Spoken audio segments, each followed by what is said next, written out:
look at this bio-based foam. It's water-blown. It expands to 100 times.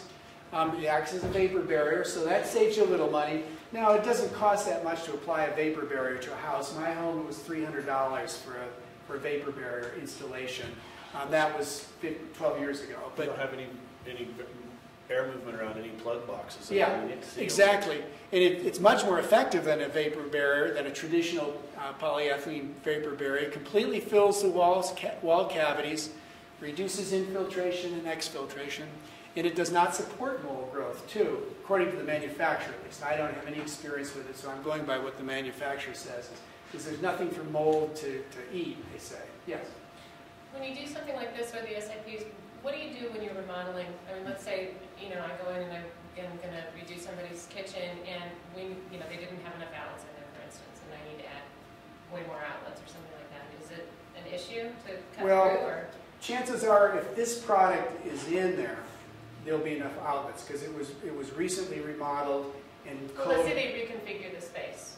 So where there was a wall of cabinetry and there was a need for outlets, we take that out and put in. I don't know the answer to that. My guess is that you'd have to drill it out. On that, you can route it out. On the stuff that's in the walls, your sheetrock comes off in pieces. You end up cutting chunks of it out. Yeah. It can be done, but it is a mess. Okay. And I failed to mention that this particular product, I'm not trying to sell this product or any stock in this company or anything. This comes with the electrical boxes embedded in there. Can everybody see that? So it comes with the electrical boxes and light switch, the boxes for light switches, and also the conduit to run the wire. So there we go.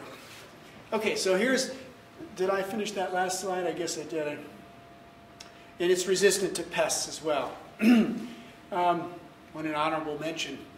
But there you can see this guy applying it. Gal, I can't tell. It looks like it's in outer space.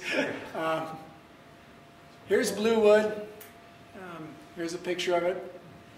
That said it was non-toxic, but when you read on the wood, it's a whole different story. It might be different manufacturers of it. Yeah, I don't know. I really have never worked with it. I don't know that much about it.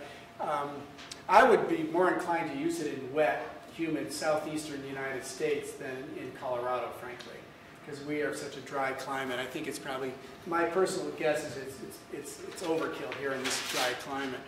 All right, there's a lot of websites, and I can show this later if you want. There's the Responsible Solutions to Mold Coalition. I tell you, there's an organization for everything, isn't there? So there's the Responsible Solutions to Mold Coalition. I'm currently the vice president of that. No, not. There's the Flying Dentists Association, Flying Doctors Association. It's just amazing.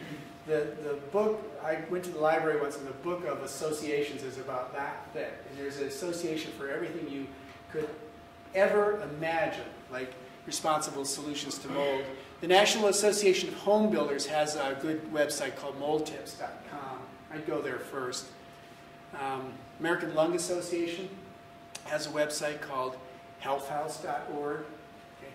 We're going to talk a lot about mold control and moisture control and air movement through houses tomorrow when we tackle building science. So you'll become pretty knowledgeable about this. Here's an area I'm very excited about, is reducing wood use. Yes, question?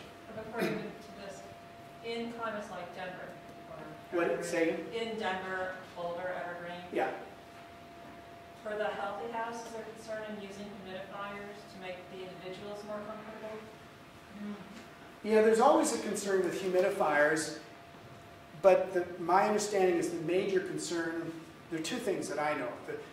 One is that adding humidity to air tends to increase outgassing. So if you have toxic chemicals in OSB or in furniture, for some reason the higher levels of humidity increase the amount of outgassing. The other problem is that it could contribute to mold formation. There is actually a third problem, and that is if the unit is not kept clean, mold and mildew can build up in the water reservoir and end up being ejected into the air. So those would be the main concerns.